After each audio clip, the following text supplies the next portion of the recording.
कुणीतरी माहिती गोळा केलेली आहे, तिच्यावर आपण अनालिसिस करून आपलं संशोधन पूर्ण करतो, तेव्हा त्याला आपण दुय्यम तथ्य संकलन पद्धती असे म्हणायचं. एवढंच आपण लक्षात ठेवायचं. तर त्याचे काही सोर्सेस, जे काही साधनं आहेत, इथे मार्ग हा शब्द वापरलाय, तर तुम्ही साधनही वापरू. दुय्यम तथ्य संकलनाचे वेगवेगळे साधनं, मार्ग, साधनं एकच. ठीक आहे. तर कोणकोणते असतील मग? पहिलं आहे वैयक्तिक कागदपत्रे. आता वैयक्तिक कागदपत्रामध्ये काय असतं, काही व्यक्ती आपल्या जे काही घटना घडतात त्या संदर्भात काही लिहून ठेवलेले मजकूर असतील. वैयक्तिक कागदपत्रात दोन व्यक्तीमधील पत्रव्यवहार असतो, आत्मचरित्रे असतात, जीवनचरित्रे असतात. आता इतिहासामधलं जे काही संशोधन असतं त्यामध्ये त्यांना काही आता घटनास्थळावर जाऊन लगेच माहिती गोळा करता येत नाही. ते काय करतात, वेगवेगळे आत्मचरित्र, पत्रव्यवहार. आता शिवाजी महाराज यांच्याबद्दलचं संशोधन असेल तर त्यांनी कुणाकुणाला पत्रव्यवहार केले होते, त्यामध्ये काय लिहिलं होतं, किंवा मग या अगोदर कोणीतरी काहीतरी लिहून ठेवलेलं असेल, त्यांच्या सरदारांनी लिहून ठेवलेलं असेल, अशा प्रकारचं जे काही कागदपत्र त्यांना मिळतात त्यावरून ते संशोधन करतात. आणि मग त्याला आपण दुय्यम तथ्य संकलन पद्धतीमधलं वैयक्तिक कागदपत्रे जर असतील त्याला आपण दुय्यम तथ्य संकलन पद्धती असं किंवा सोर्सेस, साधनं असं म्हणत असतो. त्यानंतर वैयक्तिक कागदपत्रामध्ये पहिलं आहे आत्मचरित्र. बघा, काही लोकांनी आपापले आत्मचरित्र लिहून ठेवलेले असतात, किंवा मग काही महापुरुषांचे आत्मचरित्र असतात, काही नोंदी करून ठेवलेल्या असतात. त्या आत्मचरित्राचा जेव्हा आपण आपल्या संशोधनासाठी वापर करत असतो तेव्हा त्याला आपण दुय्यम तथ्य संकलन पद्धती असे म्हणत असतो. त्यानंतर आहे जीवनचरित्र. सामाजिक संशोधनात वैयक्तिक कागदपत्रे किंवा दस्तऐवजामध्ये जीवनचरित्रे दुय्यम सामुग्री गोळा करण्याचे साधन असते. आता काही महापुरुषांचे जीवनचरित्रात त्यांची वैयक्तिक आणि त्या काळातील सामाजिक आणि इतर प्रकारची माहिती संकलित झालेली असते, त्याचा आपण संशोधनासाठी वापर करत असतो. तर काही वेळेला काय असतं, काही लेखकांनी स्वतः सोयीने लिहिलेली आत्मकथा असते, किंवा व्यक्तीच्या किंवा प्रकाशकाच्या आग्रहामुळे लिहिलेली जीवनकथा असते. अशा प्रकारच्या वेगवेगळ्या जीवनचरित्रे आपण आपल्या संशोधनासाठी वापरत असतो. त्यानंतर आहे रोजनिशी किंवा दैनंदिन. काही लोकांना काय असतं की रोजनिशी लिहिण्याची सवय असते. असे काही मोठे लोक असतात ज्यांनी रोजनिशी लिहिलेली असते, त्याचाही वापर आपण काय करत असतो, आपल्या संशोधनासाठी करत असतो. त्याला आपण दुय्यम तथ्य संकलनामध्ये समाविष्ट करत असतो. त्यानंतर काही पत्रे असतात. तर अशा प्रकारचे वैयक्तिक कागदपत्रामध्ये ह्या सर्व गोष्टी येतात: रोजनिशी, पत्रे, आत्मचरित्र, जीवनचरित्र. काही ठिकाणी संस्मरण किंवा आठवणी लिहून ठेवलेल्या असतात, त्याही आपल्याला दुय्यम तथ्य संकलनाच्या पद्धतीमध्ये वैयक्तिक कागदपत्रामध्ये समाविष्ट करता येतात. अशा प्रकारच्या ज्या काही गोष्टी आहेत त्याचा वापर आपण आपल्या संशोधनामध्ये करत असतो. तर हे जे काही वैयक्तिक कागदपत्रे किंवा दस्तऐवज आहेत याची ग्राह्यता काय आहे याचाही आपल्याला पाहावं लागेल. वैयक्तिक कागदपत्रामध्ये आत्मचरित्र, जीवनचरित्रे, रोजनिशी, पत्रे, काही आठवणी इत्यादी साधनांचा दुय्यम सामुग्रीसाठी वापर करताना त्याची जी काही विश्वसनीयता विचारात घेणे आवश्यक असते. इथं जे काही ग्राह्यता हा शब्द दिलाय तो विश्वसनीयता तपासणे आवश्यक असते. माहिती व तथ्य अचूक आहेत याला दुजोरा मिळत असेल तर माहितीची विश्वसनीयता मानायास हवी. आता एल गॉडसॉक यांच्या मते वैयक्तिक कागदपत्राची जी काही विश्वसनीयता आहे याचे काही हे दिलेले आहेत त्यांनी.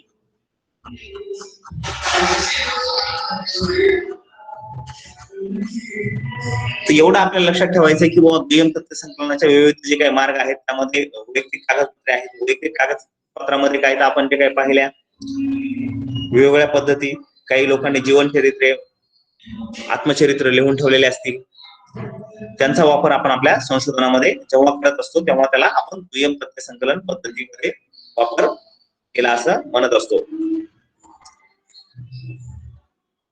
तर एल गॉडसॉक यांच्या मते वैयक्तिक कागदपत्राची जी काही विश्वसनीयता ही खाली जे काही त्यांनी मुद्दे दिलेले त्यावरून असता येते. त्यामध्ये वैयक्तिक स्वार्थ व हितसंबंध जपले असतील तर माहिती एकांकी असेल, पण वैयक्तिक स्वार्थ व हितसंबंधाचा अभाव असेल व सत्यासाठी लिखाण केले असेल तर त्याची ग्राह्यता किंवा विश्वसनीयता अधिक मानावी. उदाहरणार्थ मौलाना जे काही अब्दुल कलाम आहेत त्यांचे आत्मचरित्र, त्यांनी वैयक्तिक स्वार्थ विचारात घेऊन किंवा हितसंबंध विचारात घेऊन लिखाण नाही केलेलं, तर त्यांनी जे काही सत्य आहे ते मांडलेलं आहे, म्हणून त्यांची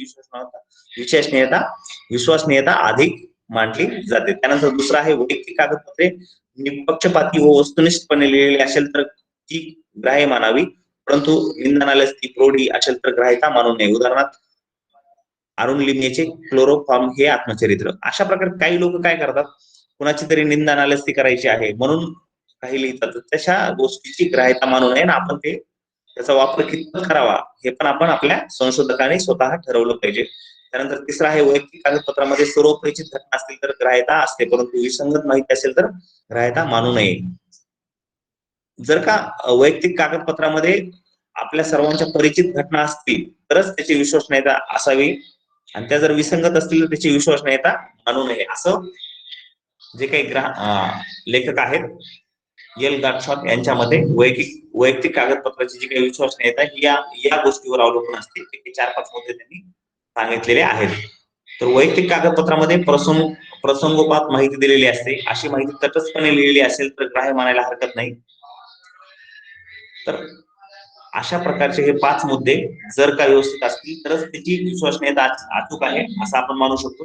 वैयक्तिक कागदपत्रामध्ये संशोधकाचा अंदाज भंग करणारी माहिती उपलब्ध होण्याची शक्यता असते. त्यामुळे वैयक्तिक कागदपत्र वाचताना आपले अंदाज व कागदपत्रातील माहिती यामुळे त्या व्यक्तीविषयी अंदाज चुकतात. लिखित माहिती खरी असते ती ग्राह्य मानावी, व्यक्तीबद्दलचे अंदाज ग्राह्य मानू नयेत. अशा प्रकारे हे मुद्दे अभ्यासून आपण वैयक्तिक जे काही कागदपत्र आहेत त्याची विश्वसनीयता तपासू शकतो. पुढचा जो आहे मुद्दा पहिला आहे, हे जे काही पाहिलं आपण वैयक्तिक कागदपत्रे, मी माझी दुसरी स्क्रीन प्रेझेंट करतोय.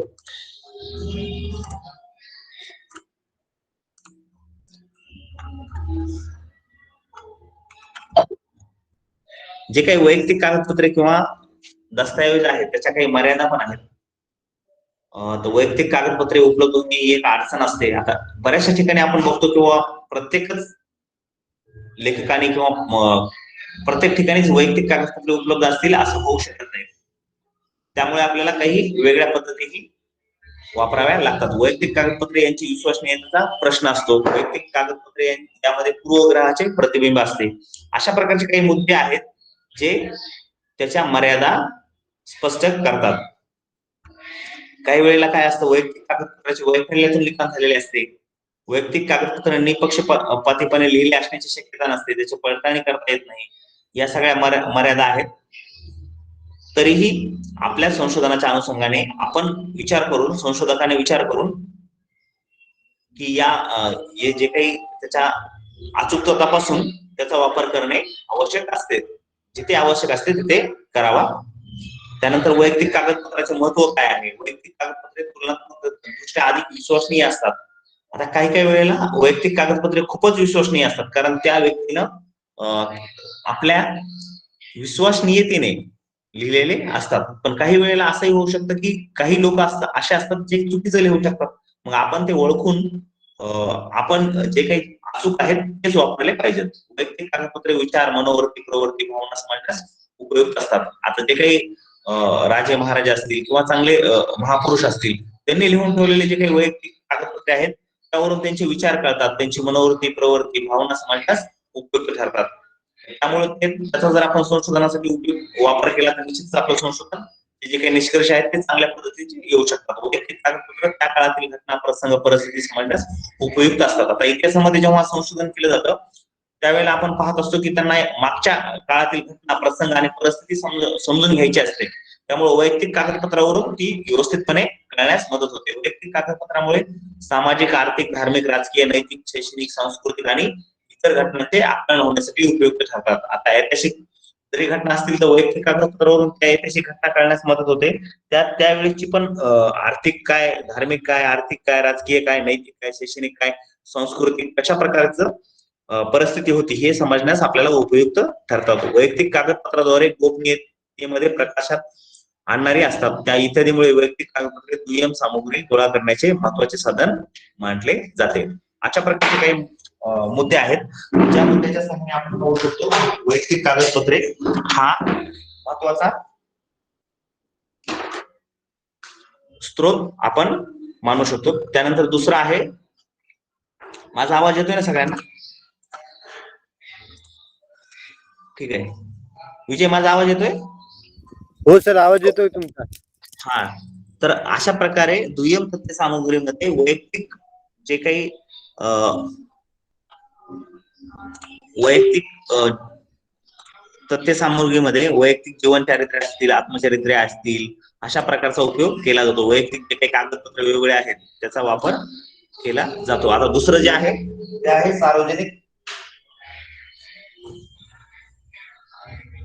सार्वजनिक दप्तरे व अहवाल. या ठिकाणी आपण पाहत असतो शासन जे काही राज्य शासन असेल, केंद्र शासन असेल किंवा वेगवेगळे जे काही एनजीओ असतील, गैर सरकारी संस्था, त्या काय करत असतात, वेगवेगळ्या विषयासंदर्भात माहिती गोळा करत असतात आणि त्याचे रिपोर्ट्स तयार करून ठेवत असतात. त्याचाही वापर आपण आपल्या संशोधनामध्ये करत असतो. त्यालाही आपण दुय्यम तथ्य संकलन, कारण ते कुणीतरी दुसऱ्यांनी, शासनाने केलेलं असेल किंवा विविध एनजीओ, नॉन गव्हर्नमेंट ऑर्गनायझेशन, गैर सरकारी संस्था यांनी केलेला असेल, तर तेही आपण वापरत असतो. यामध्येही प्रकाशित सार्वजनिक कागदपत्रे, दप्तरे व अहवाल आणि अप्रकाशित सार्वजनिक दप्तरे व अहवाल. आता काही वेळेला काय असतं, शासनाचे बरेचसे असे अहवाल, रिपोर्ट्स असतात जे शासन प्रकाशित करत नाही, परंतु माहिती त्यांच्याकडे उपलब्ध असते.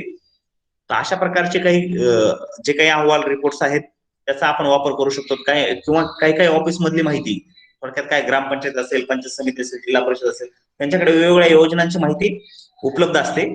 ती माहिती आपण वापरू शकतो. मग काय प्रकाशित त्यांनी केलेली नसते, परंतु ती माहिती अचूक असते आणि ती शासनाने त्यांच्या काहीतरी अपेक्षित जे काही परिणाम आहे, एखाद्या योजनेचा अपेक्षित परिणाम कसा झालाय हे शोधण्यासाठी गोळा केलेली असते. त्यामुळे ती माहिती अचूक असते. त्या माहितीचा वापर आपण करू शकतो आपल्या संशोधनामध्ये.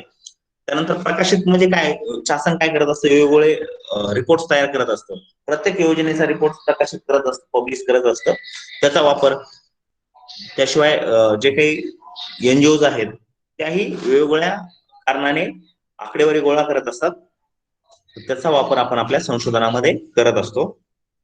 तर प्रकाशित सार्वजनिक कागदपत्रामध्ये तेच आपण जे सांगितलेलं आहे. शासकीय प्रकाशने मग काय, जिल्हा परिषद असेल, पंचायत समिती, ग्रामपंचायत आणि शहरी स्थानिक स्वराज्य संस्था असतील, मनपा, नगरपालिका, कंटेनमेंट बोर्ड इत्यादी सार्वजनिक संस्था माहिती व आकडेवारीचे अहवाल प्रसिद्ध करतात. त्याचप्रमाणे सरकारच्या संशोधन संस्थेचे वार्षिक अवलोकन, जन्म मृत्यूचे प्रमाण, दावे, निकाल आणि अन्य अहवाल, जनगणना अहवाल असेल, कृषी अहवाल असेल इत्यादी शासकीय प्रकाशित साहित्याचा उपयोग दुय्यम सामग्री गोळा करण्यासाठी होत असतो. त्यानंतर काय, खाजगी संस्थांची प्रकाशने.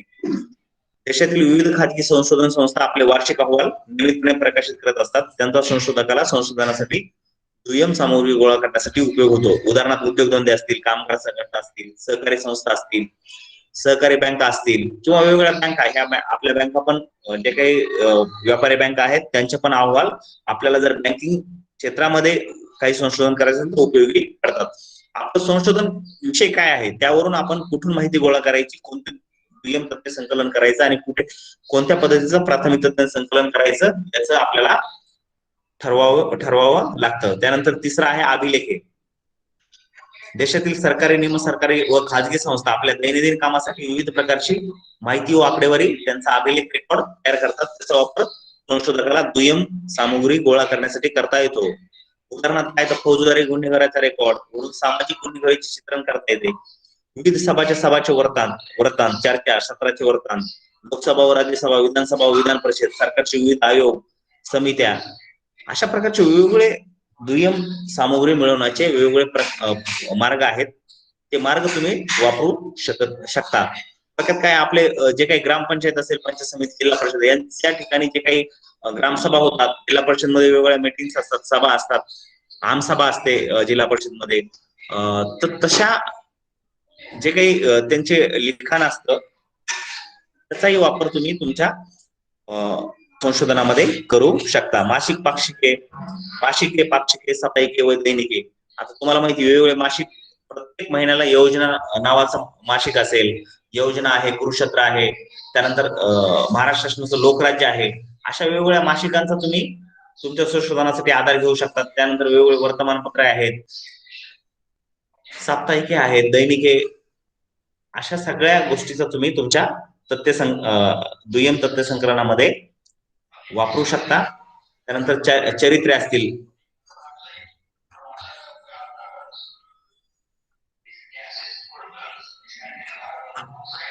वेगवेगळे काय असतात दुय्यम सामग्री मिळवण्याचे साधन म्हणून चरित्रे या साहित्याकडे पाहिले जाते. यामध्ये आत्मचरित्र असतील, जीवनचरित्र, व्यक्तिचरित्र रिपीट होत आहे, कारण हे त्या ठिकाणी आलं होतं. ठीक आहे. 6वा आहे ऐतिहासिक कागदपत्रे. काही वेळेला भूतकाळातील घटनांसंबंधीच्या संशोधनासाठी दुय्यम स्वरूपाची माहिती गोळा करण्यासाठी ऐतिहासिक कागदपत्राचा वापर केला जातो. त्यानंतर काय तर देशी विदेशी सरकार व आंतरराष्ट्रीय संस्थांचे प्रकाशने आपण पाहिलं होतं. वर्ल्ड बँक, IMF असेल, वेगवेगळ्या ज्या काही मोठ्या संस्था असतील त्यांचाही वापर आपण आपल्या संशोधनामध्ये करत असतो. विशिष्ट वर्ग तर सामाजिक समस्या सर्व घटकाचा सांगोपांग अभ्यास करण्याऐवजी एखाद्या घटकांच्या अभ्यासावर लक्ष केंद्रित करून त्याचा अभ्यास करून त्यावरून काही निष्कर्ष काढले जातात. अशा अभ्यासाचे वर्तन सामग्रीची साधन म्हणून वापरले जातात. अशा प्रकारचं आणि अन्य साहित्य पुन्हा सामाजिक संशोधन करताना अन्य साहित्याचाही दुय्यम सामग्रीसाठी वापर केला जातो. उदाहरणार्थ कथासंग्रह असतील, कादंबऱ्या असतील, नाटके असतील, काव्यसंग्रह असतील.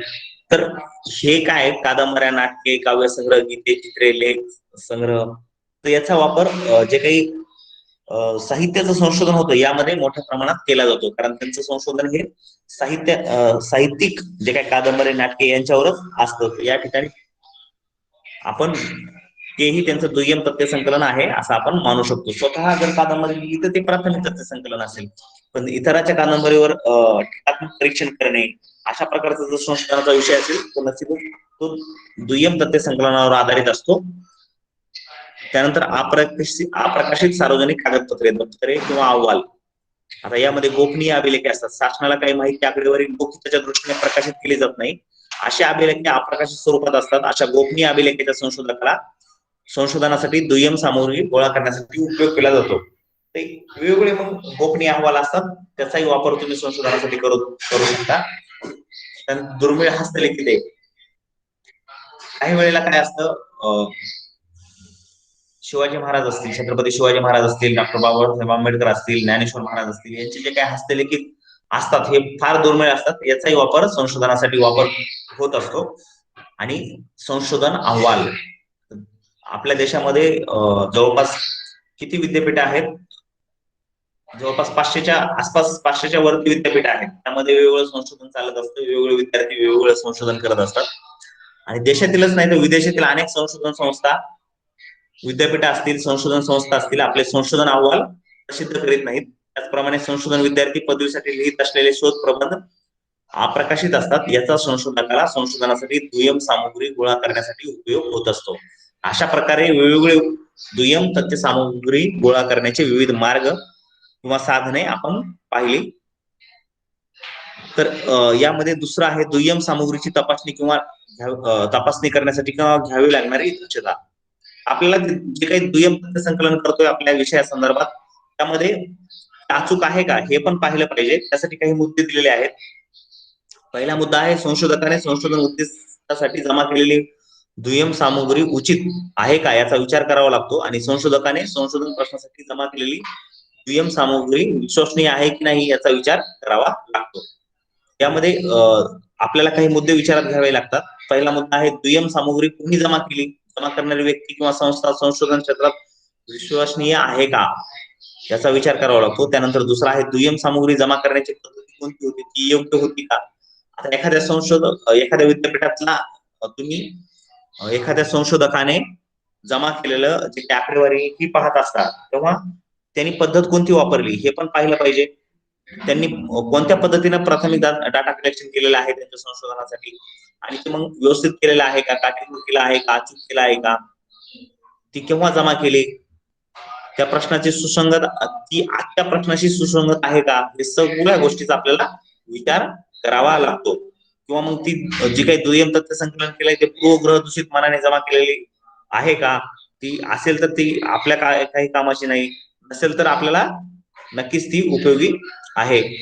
त्यामुळे ती तपासून घ्यावी. दुय्यम सामग्री निस्वार्थ, निरपेक्ष आणि निपक्षपातीपणे गोळा केली का त्याचा विचार करायला हवा. अशा प्रकारे दुय्यम तथ्य संकलनाचाही आपण तपासून ती किती प्रमाणात व्यवस्थित आहे, कशी आहे, आणि ती खरंच आपण संशोधनासाठी वापरली तर आपले निष्कर्ष अचूक येतील का, याचा सगळ्यांचा विचार करून आपण ती वापरली पाहिजे.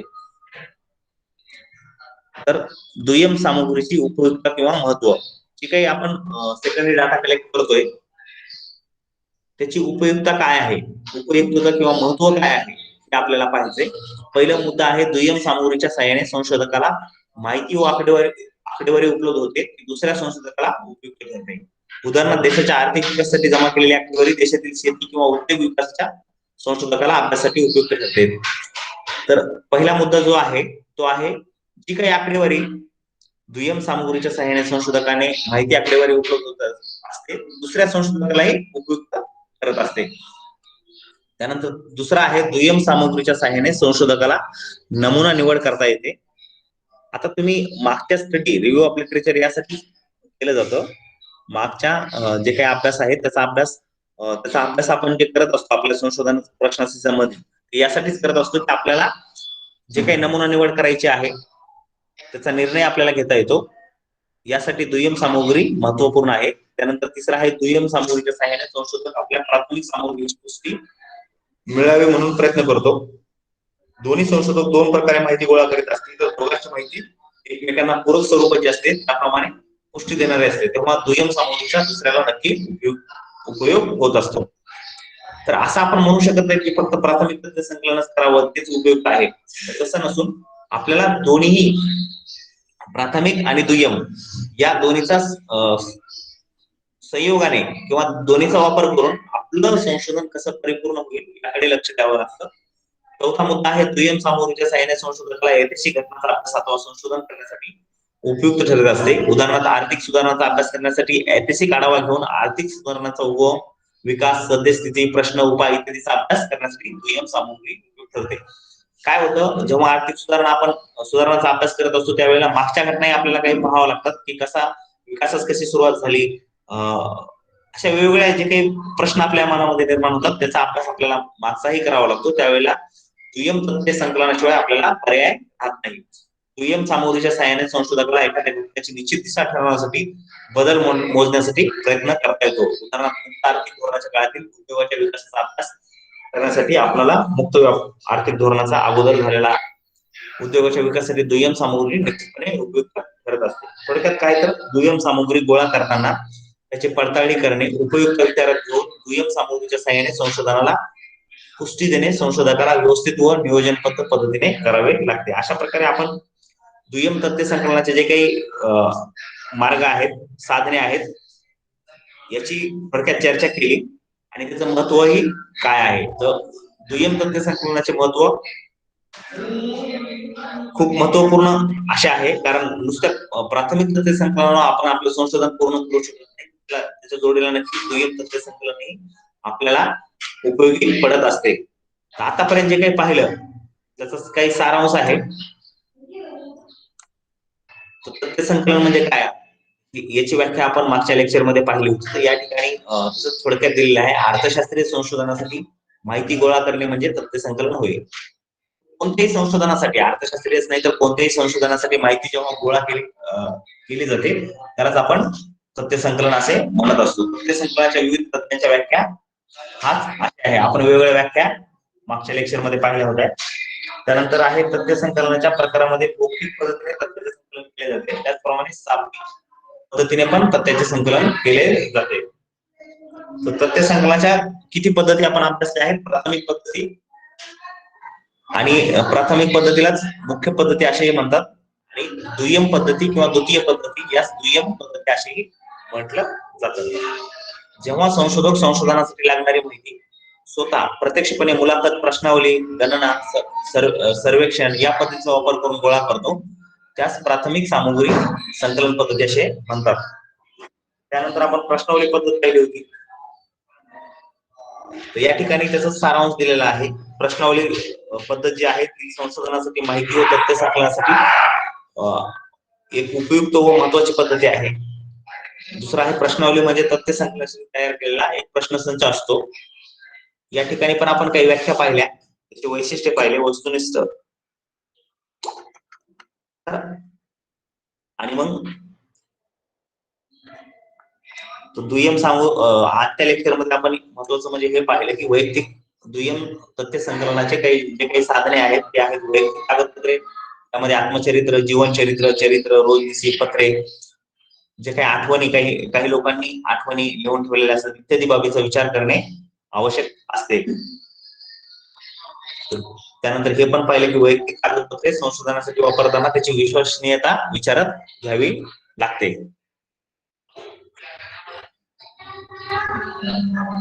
आता अशा प्रकारे आजच्या लेक्चरमध्ये आज आपण जवळपास जे काही तुमचं हे चॅप्टर आहे डाटा कलेक्शन यामधील सर्व माहिती किंवा चर्चा आपण केलेली आहे तिसऱ्या चॅप्टरची. यामध्ये प्राथमिक तथ्य संकलन पद्धतीमध्ये प्रश्नावली, निरीक्षण, मुलाखती याचा अभ्यास आपण केला. अनुसूची आणि प्रश्नावली यामधला फरक आपण थोडक्यात अभ्यासला. आणि आजच्या लेक्चरमध्ये आपण दुय्यम तथ्य संकलन पद्धती, वैयक्तिक कागदपत्रे आणि सार्वजनिक कागदपत्रे याचीही माहिती घेतली. आणि शेवटचा जो मुद्दा आहे लिमिटेशन्स, मर्यादा, याचा आपण थोडक्यात माहिती घेऊया. तर आपण जेव्हा संशोधन करत असतो त्यावेळेला आपल्या संशोधनाच्या काही मर्यादाही आपल्याला पाहाव्या लागतात. तर मर्यादा म्हणजे काय, तर आपलं संशोधन किती प्रमाणात आपण करणार आहोत. थोडक्यात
लेफ्ट झालेले जॉईन होतात.